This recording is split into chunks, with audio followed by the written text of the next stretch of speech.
सोमवार को राजद का 25वां स्थापना दिवस है, जिसको लेकर राजद में तैयारियां पूरी तेजी से चल रही है, जोर शोर से चल रही है, जिसको लेकर पार्टी के वरीय अधिकारियों से लेकर जिला स्तर और बूथ स्तर तक के कार्यकर्ता जो है वो व्यस्त है। ऐसे में स्थापना दिवस की पूर्व संध्या पर नेता प्रतिपक्ष तेजस्वी यादव ने रविवार को पार्टी कार्यालय में पहुंचकर कार्यकर्ताओं को संबोधित किया। इस दौरान उन्होंने कहा कि पार्टी की 25वीं वर्षगांठ के मौके पर उद्घाटन राजद के राष्ट्रीय अध्यक्ष लालू प्रसाद यादव वर्चुअल तरीके से दिल्ली से करेंगे और पार्टी अपने कार्यालय में 25वीं वर्षगांठ मनाएगी और इस मौके पर विशेष कार्यक्रम का आयोजन किया जाएगा। कार्यक्रम होगा, आप सब लोग जानते हैं कि इसमें आदरणीय राष्ट्राध्यक्ष लालू जी वर्चुअली जो है आप सब लोगों से संवाद करने का काम करेंगे, बिहार की जनता को संदेश देने का काम करेंगे। कल 11 बजे से 1 बजे तक का वो कार्यक्रम रहेगा और कल के कार्यक्रम का जो उद्घाटन जो होगा वो आदरणीय लालू जी स्वयं करने जा रहे हैं। इधर राजद के राज्यसभा सांसद मनोज झा ने मदन सहनी के अफसरशाही वाले बयान पर अपनी प्रतिक्रिया देते हुए कहा कि नेता प्रतिपक्ष पहले भी कह चुके हैं कि 5 ब्यूरोक्रेट्स मिलकर सरकार चला रहे हैं। साथ ही उन्होंने तेजस्वी के सरकार गिराने वाले बयान पर कहा कि ऐसी सरकार कब तक चलेगी जिसमें अफसर नेता मंत्रियों की बात नहीं सुनते। बिहार का जो मॉडल इन्होंने विकसित किया था, जहाँ को खत्म कर दिया जाए, जो बात लगातार नेता प्रतिपक्ष कहते रहे कि 5 ब्यूरोक्रेट का कॉकस चला रहा है राज्य को, आज उनके मंत्री बनते हैं। आपके नेता बोले कि बहुत कम दिन की मेहमान है सरकार। जाहिर है इस तरह के विरोधाभास में कौन सी सरकार चलेगी? ये सरकार चलेगी तो बिहार ही नहीं चलेगा। इधर बिहार के समाज कल्याण विभाग के मंत्री मदन सहनी के समर्थन में अब बीजेपी कोटा के मंत्री नीरज कुमार सिंह बबलू भी आ गए हैं। उन्होंने साफ तौर पर कहा कि यदि मंत्री अफसर साहू पर मनमानी का आरोप लगाते हैं तो फिर मुख्यमंत्री को जरूर संज्ञान लेनी चाहिए। जहाँ तक मदन सहनी जी का सवाल है तो मदन सहनी जी का मामला मीडिया में आ गया है, इस्तीफा तक पेशकश कर दी, तो माननीय मुख्यमंत्री जी को इस पर तुरंत संज्ञान ले लेना चाहिए, क्योंकि कोई भी मिनिस्टर हम समझते हैं कि विकास के काम को लेकर के चिंतित रहता है और हम लोग भी हमेशा विकास का कुछ नया काम करने के लिए प्रयासरत रहते हैं। तो अधिकारियों का सपोर्ट उसमें मिलना चाहिए मजबूती से, और अधिकारियों को सबसे बड़ी बात है कि बयानबाजी से बचना चाहिए, क्योंकि पॉलिटिशियन को जाना पड़ता है क्षेत्र में वोट मांगने के लिए। काम का डिसीजन माननीय मुख्यमंत्री लेते हैं, मिनिस्टर लेते हैं कि हमारे क्षेत्र में या हमारे डिपार्टमेंट में ये काम होना चाहिए। इसकी जानकारी, इसके बारे में ब्रीफ कौन करेगा? मंत्री ब्रीफ करेंगे। अधिकारियों को इन चीज़ों से बचना चाहिए। कभी कभी अधिकारी अपने मन से बयानबाजी कर देते हैं और बाद में मिनिस्टर जानते हैं, तो ये नहीं होना चाहिए। तो बिल्कुल जिस तरीके से हालात हैं, ऐसे में जहां एक तरफ सरकार की जो मंत्री हैं वही बड़ी बातें कह रहे हैं, इससे पहले भी जो विधायक रहे, पूर्व विधायक, उन्होंने साफ तौर पर भी सरकार पर गंभीर आरोप लगाए, तो ये कहीं ना कहीं सरकार की जो कार्यगुजारी है उस पर सवाल या निशान खड़े करते हैं कि क्या सिर्फ ये कहने से कि सरकार बेहतर तरीके से चल रही है, लेकिन अगर मंत्रियों की ही नहीं चलेगी तो फिर ये जो स्थितियां हैं उस पर नजर आखिर में कौन रखेगा। और ऐसे में अब बीजेपी के मंत्री ने भी साफ तौर पर इस तरीके से बातें कह दी है कि क्या इस तरीके के मामले पर अगर सवाल उठते हैं तो सीएम को संज्ञान लेने की जरूरत है और संज्ञान लेना भी चाहिए, क्योंकि अगर ऐसी नाराजगी चलती रही तो विपक्ष जो होगा वो कहीं ना कहीं सरकार को हर मुद्दे पर घेरता नजर आएगा। फिलहाल बढ़ेंगे आगे और बात कटिहार की करेंगे। कटिहार में भाजपा जिला कार्य समिति की बैठक का आयोजन किया गया। भाजपा कार्यालय में इस बैठक में विशेष रूप से डिप्टी सीएम तारकिशोर प्रसाद भी शिरकत करने पहुंचे। वहीं उन अवसर पर डिप्टी सीएम ने कहा कि जिला स्तर के नेता और कार्यकर्ताओं के साथ बैठक कर पार्टी की ओर से रणनीति और कई अन्य कार्यक्रमों पर चर्चा की गई।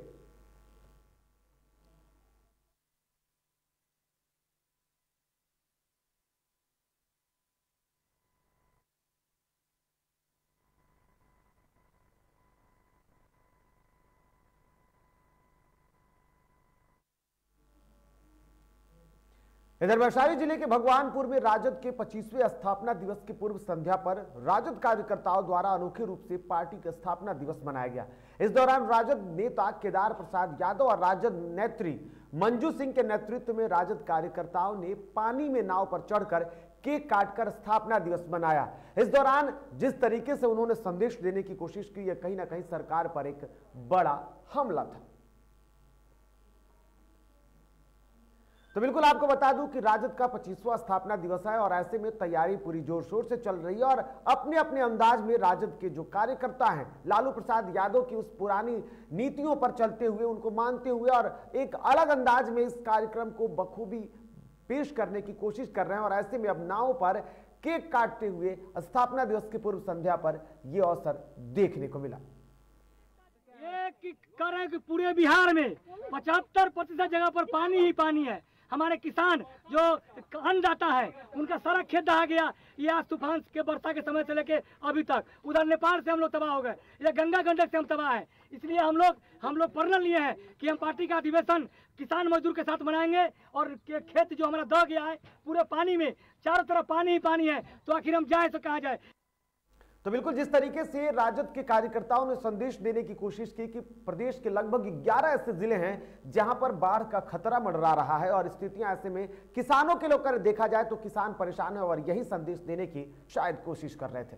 फिलहाल बढ़ेंगे आगे और बात जमुई की करेंगे। जमुई जिले में बढ़ते अपराध और लगातार क्राइम की घटनाओं के बाद जन शिकायत निवारण समिति के सदस्यों ने झाझा थाना अध्यक्ष राजेश शरण को ज्ञापन सौंपा है। साथ ही आशाओं की नई किरण के साथ समाज में प्रशासन और आम जनता के बीच के संबंधों को कायम रखने की अपील की, जिसके बाद थाना अध्यक्ष ने बताया कि झाझा में 18 साल से कम उम्र के जो बच्चे होंगे उनका वाहन चलाना, मनमाना तरीके से वाहनों को चलाने की जो रफ्तार होगी वो बगैर मास्क के सड़कों पर घूम रहे वो सावधान हो जाए, अन्यथा उन पर अब सख्त कार्रवाई की जाएगी। इसके साथ ही थाना अध्यक्ष ने अपराध नियंत्रण को लेकर बड़ी बातें कही हैं। देखिए, ये झाझा शहर बहुत पुराना शहर है और काफ़ी रास्ते संकीर्ण हैं, असुविधा तो लोगों को होती है आने जाने में।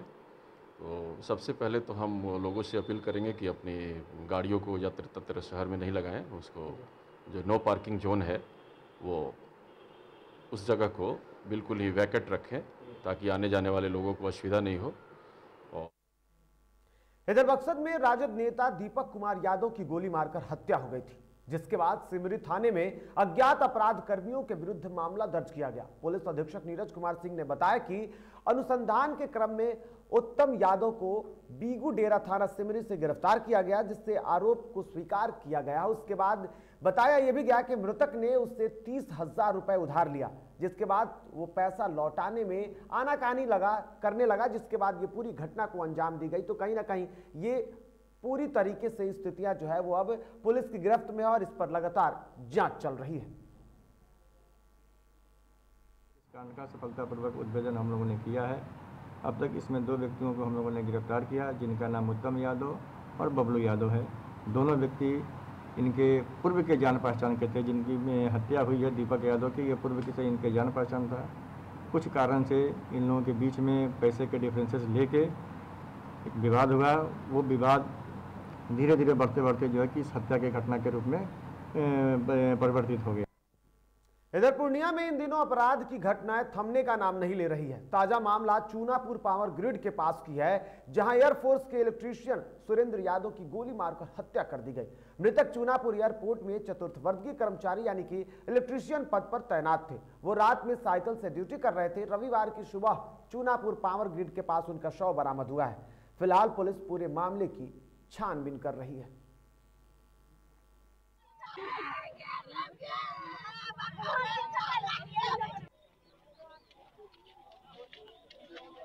क्या हुआ है?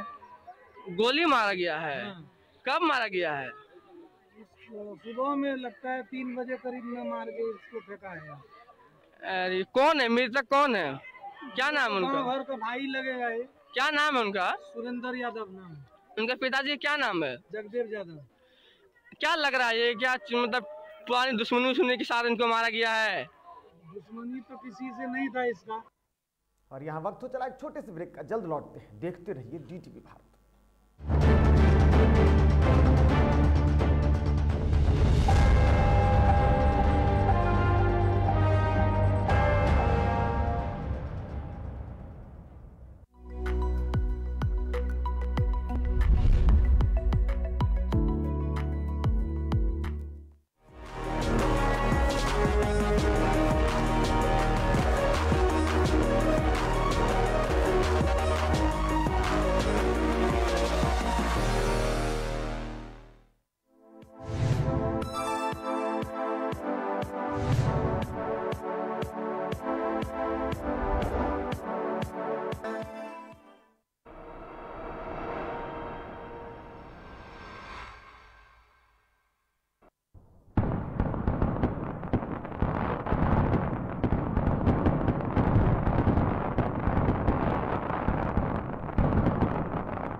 गरीबों को मिल रहा चावल और आटा। कितना सच है ये सरकारी डाटा। पेट नहीं रजिस्टर भरता है, थाली पर डकैती भला कौन करता है। राशन डीलर की मनमानी, आधी रोटी की पूरी कहानी। ऑपरेशन रोटी देखिए टीवी भारत पर शाम 6 बजे।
और ब्रेक के बाद एक बार फिर से आप सभी का स्वागत है। तो बढ़ेंगे आगे और अब बात पटना सिटी की करेंगे।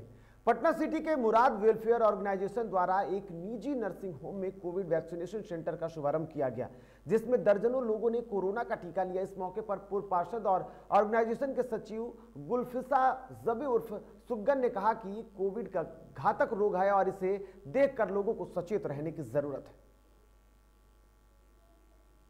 तो 2 साल से बर्बाद है, तो इसी स्कूल को मैंने कन्वर्ट कर दिया। ये हुदैबिया स्कूल है जो अभी भी ऑनलाइन चल रहा है और बहुत ही अच्छे से चलता है, चलता रहेगा। लेकिन मैंने सोचा कि जो लोग दम तोड़े हैं मेरे सामने, क्यों नहीं हम इसे हॉस्पिटल में तब्दील कर दें। इसलिए मुराद वेलफेयर ऑर्गेनाइजेशन की तरफ से मैंने आज़ाद नर्सिंग होम का 1 तारीख से विधिवत उद्घाटन कर दिया है। बेगूसराय के खोदावंदपुर प्रखंड क्षेत्र में हुई भारी बारिश ने किसानों को बर्बाद कर दिया है। खोदावंदपुर पंचायत के 1000 एकड़ से अधिक जमीन में 2 से 3 फीट तक जल जमाव है, जिसके कारण मक्का, जनीर, ईख के अलावा सब्जी की फसलें नष्ट हो गई। फसल डूबने से परेशान पंचायत के सैकड़ों किसानों ने सामूहिक आवेदन देकर जल निकासी की मांग की और जिला अधिकारी से राहत की गुजारिश की। हुई है बहुत, उस वर्षा के कारण पानी इतना आया हुआ है और उसके बाद जो है सो पानी निकासी जो है सो 3-4 लोगों के माध्यम से बंद कर दिया गया है। जो रास्ता था उसमें मिट्टी गाढ़ा पानी भर के बंद कर दिए हैं, जिसके चलते इतना पानी रुका हुआ है और इसे बहुत फसल, पशु चारा और जो है सो साग सब्जी सब जो है सो डूब गया है हजारों एकड़ में। इधर रोहतास जिले के कैमूर पहाड़ी पर स्थित प्रसिद्ध मांझर कुंड इन दिनों सैलानियों के लिए भीड़ का केंद्र बना हुआ है। प्रतिदिन यहां सैकड़ों लोग इस झरने का दीदार करने पहुंच रहे हैं और स्नान कर रहे हैं, जिसके बाद वन विभाग के ऊपर गंभीर आरोप लग रहे हैं। ये रिपोर्ट देखिए।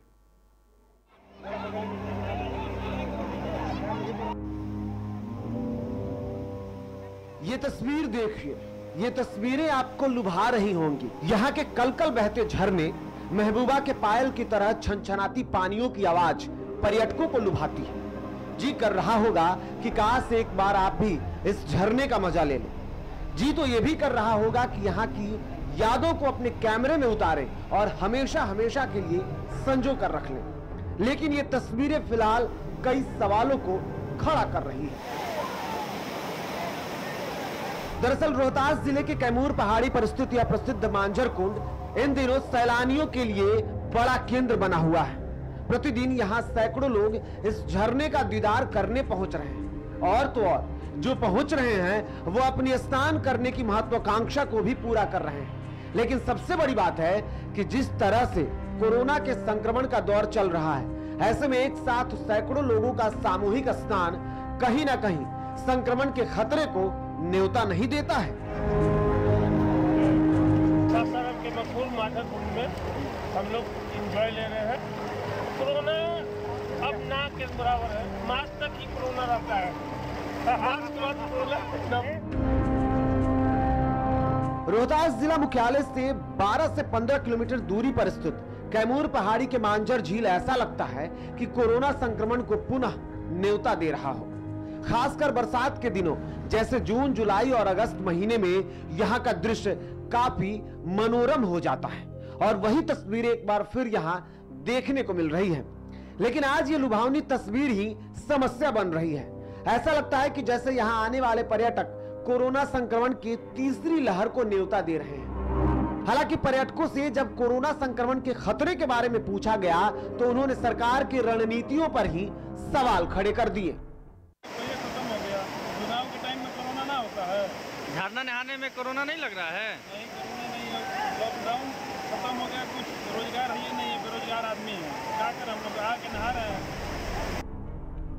यह इलाका वन विभाग के अधीन आता है और वन विभाग मांझर कुंड जाने वाले रास्ते पर बैरिकेडिंग भी की है। अधिकारियों और कर्मचारियों की तैनाती भी हुई है, लेकिन विभाग के तैनात पुलिसकर्मी का कहना है कि कोरोना का संकट अब टल गया है, जिसके कारण वन में चहलकदमी बढ़ गई है। और तो और अधिकारियों के आदेश पर मांझर कुंड जाने वाले लोगों को रोकने से भी मनाही है, जिसके कारण सैलानी जाते हैं तो स्नान भी कर लिया करते हैं।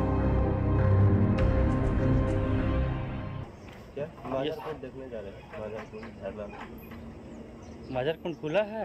हाँ खुला है। डीएफओ सर का आदेश है। डीएफओ का आदेश है कि जाने देना है। हाँ। लोग तो झरना में नहा रहे हैं। हाँ तो जो ऊपर झरना में नहाने के लिए। कोरोना तो चल रहा है, अभी कोरोना तो खत्म नहीं हुआ है। ऐसे में अब सबसे बड़ा सवाल उठता है कि एक तरफ कोरोना का खतरा अभी देश और प्रदेश से खत्म नहीं हुआ है। हाल ऐसा है कि प्रदेश में राज्य सरकार के द्वारा जारी पाबंदियां अभी पूर्ण रूप से खत्म भी नहीं हुई है। इसके बावजूद इन झरने पर सैलानियों के जाने की अनुमति आखिर कैसे मिल रही है? सवाल यह भी है कि अगर कोरोना संक्रमण का विस्फोट हुआ तो इसके लिए जिम्मेवार कौन होगा?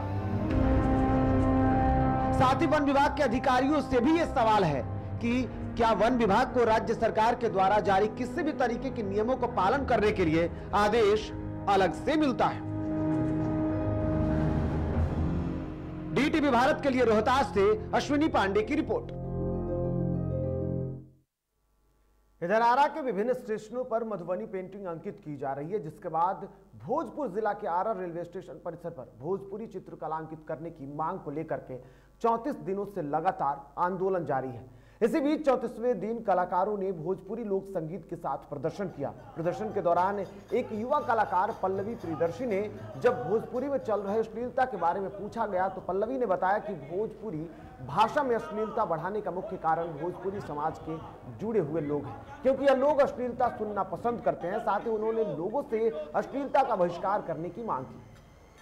अपनी मांगों को उनके सामने रखने। अश्लीलता की बात करें तो उसका तो कह नहीं सकते हैं। जो लोग गा रहे हैं और जो उसके प्रति ये कर रहे हैं, अगर आप सुन रहे हैं तभी तो वो गा रहे हैं। अगर आप जिस दिन सुनना बंद कर दें उस दिन अश्लीलता का खत्म हो जाएगा कहानी। उस दिन जब नहीं हम मांगेंगे ना तो वो क्यों गाएंगे, नहीं गाएंगे। और बात रही यहाँ धरना की, तो जैसे बहुत सारी जगहों पे आप देख रहे होंगे तरह तरह की पेंटिंगें बन रही हैं और हमारे भोजपुर में भी हमारी अपनी जो भोजपुर। इधर पटना में आचार्य सुदर्शन जी महाराज ने गरीब और उपेक्षित बच्चों के लिए चलाए जा रहे हमें भी पढ़ाओ केंद्र के बच्चों को ऑनलाइन संबोधित किया। आचार्य जी ने कहा कि केवल शिक्षा के माध्यम से हम सभी वर्गों के बच्चों को जोड़ सकते हैं। इसी दृष्टि से सरकार ने कौशल विकास योजना शुरू की है, जिसके माध्यम से शिक्षा के प्रकाश को प्रत्येक व्यक्ति तक पहुंचाया जा सके, क्योंकि कोई भी व्यक्ति शिक्षा इस कदर प्राप्त करना चाहता है कि उसे रोजगार मिले। और जब कौशल विकास योजना के माध्यम से लोगों को रोजगार की संभावनाएं मिलने लगेगी तो स्वतः बच्चे मुख्य धारा से जुड़ जाएंगे। इसी दृष्टि से हमें भी पढ़ाओ शिक्षा योजना चल रही है, ताकि हम बच्चे के हाथ में प्लेट और किताबें मिल सके और साफ तौर पर वो बेहतर भविष्य संवार सके। प्रशिक्षण करवाइए, उनको स्कूल जाने से रोकिएगा मत। अगर बच्चा किसी दिन स्कूल नहीं जाता है तो आपकी जवाबदेही है, पूछिए क्यों नहीं जा रहे हो स्कूल। स्कूल भेजना आपका काम है, रेगुलर स्कूल जाएगा तो पढ़ेगा। आपको नहीं लगता है कि आपका बेटा भी कभी बीडीओ बने, एसडीओ बने, कलेक्टर बने, ऑफिसर बने, पुलिस इंस्पेक्टर, दरोगा बने, आपका बेटा भी बन सकता है। अब एक नजर में खबरें झारखंड की। झारखंड के खिलाड़ियों ने पूरी दुनिया में अपनी प्रतिभा का लोहा मनवाया है। इसी बीच खिलाड़ियों को प्रोत्साहन देने के लिए राज्य के मुख्यमंत्री हेमंत सोरेन ने ओलंपिक में गोल्ड मेडल जीतने वाले खिलाड़ियों को 2 करोड़, सिल्वर मेडल जीतने वाले खिलाड़ियों को 1 करोड़ और ब्रॉन्ज मेडल जीतने वाले खिलाड़ियों को 75 लाख रुपए इनाम राशि दिए जाने की घोषणा की है। इसके अलावा पेरिस में आयोजित तीरंदाजी विश्व कप में देश के लिए मान बढ़ाने वाली दीपिका कुमारी को 50 लाख, कोमालिका बरी और अंकिता भगत को 20-20 लाख रुपए इनामी राशि देने की घोषणा की है। बहुत बहुत शुभकामनाएं दीपिका आपको। क्या आप सब लोगों ने मौजूदा आपदा को बहुत करीब से देखा और इस स्थिति में, इस परिस्थिति में यहाँ दीपिका, कोमलिका, अंकिता, निक्की, सलीमा और साथ में पूर्णिमा महतो जी ने एक ऐसे ऐतिहासिक क्षण के आप लोग गवाह बने, आप लोग उसका विनर रहे। आप सबको सबसे पहले मैं अपनी ओर से बहुत बहुत शुभकामनाएं देना चाहूँगा। इधर वैश्विक महामारी कोरोना संक्रमण के कारण देश के साथ ही प्रदेश की आर्थिक स्थिति पर गहरा असर पड़ा है। पहले देश और फिर प्रदेश में क्रमवार तरीके से लगा लॉकडाउन आम लोगों की कमर तोड़कर रख दिया है। अपनी आर्थिक स्थिति को लेकर सभी परेशान हैं। इसी बीच झारखंड के गुमला में आम की बागवानी करने वाले किसान आम की खेती में खुद को स्वावलंबी बनाने की सपना तो देख रहे थे, लेकिन सपना अधूरा रह गया है। ये रिपोर्ट देखिए।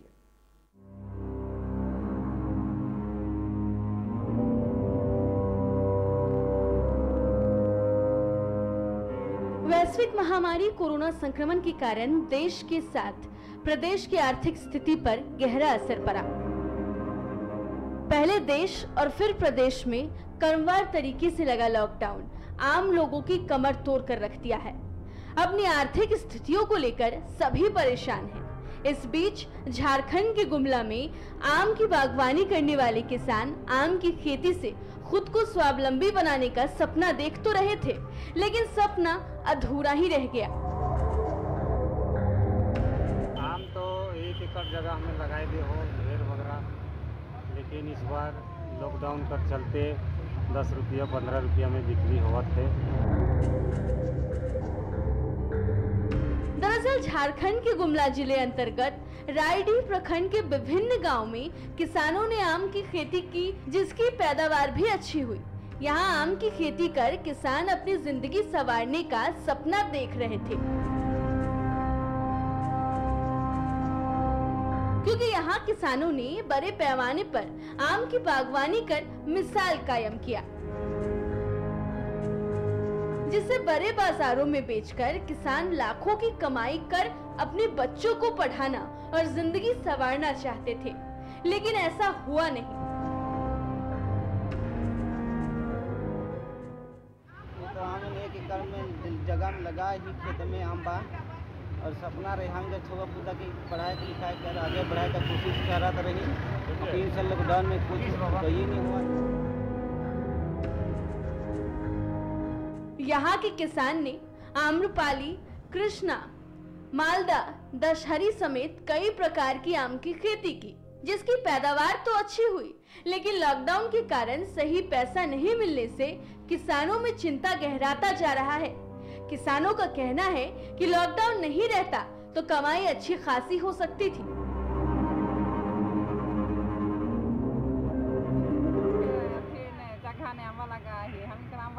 लॉकडाउन से अच्छा से बिक्री नहीं हुआ थे। हम कच्चे वो पुता की कैसे पालन कर रहा हूँ, कैसे करूँगा। जिला के रायडीह प्रखंड के पोगरा, पारस, उचडी, बूढ़ा, कोना के कई गांव में प्रदान संस्था के द्वारा इस क्षेत्र में आम की बागवानी कर किसानों को स्वावलंबी बनाने का सपना दिखाया गया था। वहीं किसानों की माने तो आम की बागवानी करने से किसानों को अच्छी कमाई हर साल हो जाती है, लेकिन इस बार लॉकडाउन होने से 15 से 20 रुपए में किसान आम बेचने को मजबूर हैं।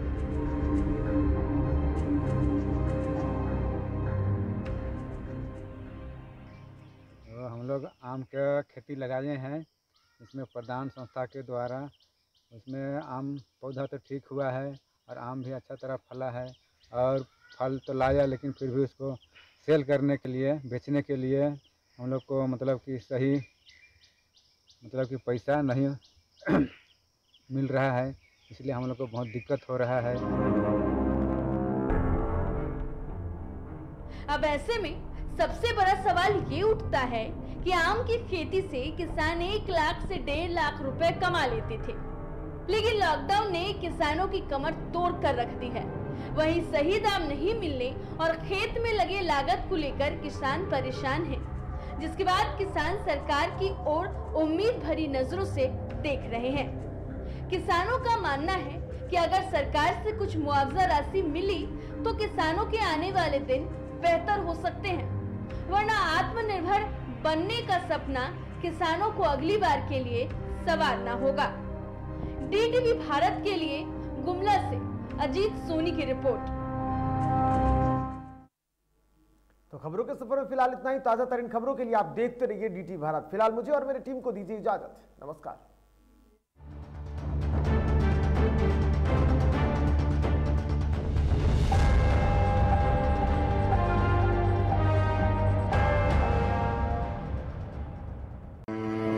गरीबों को मिल रहा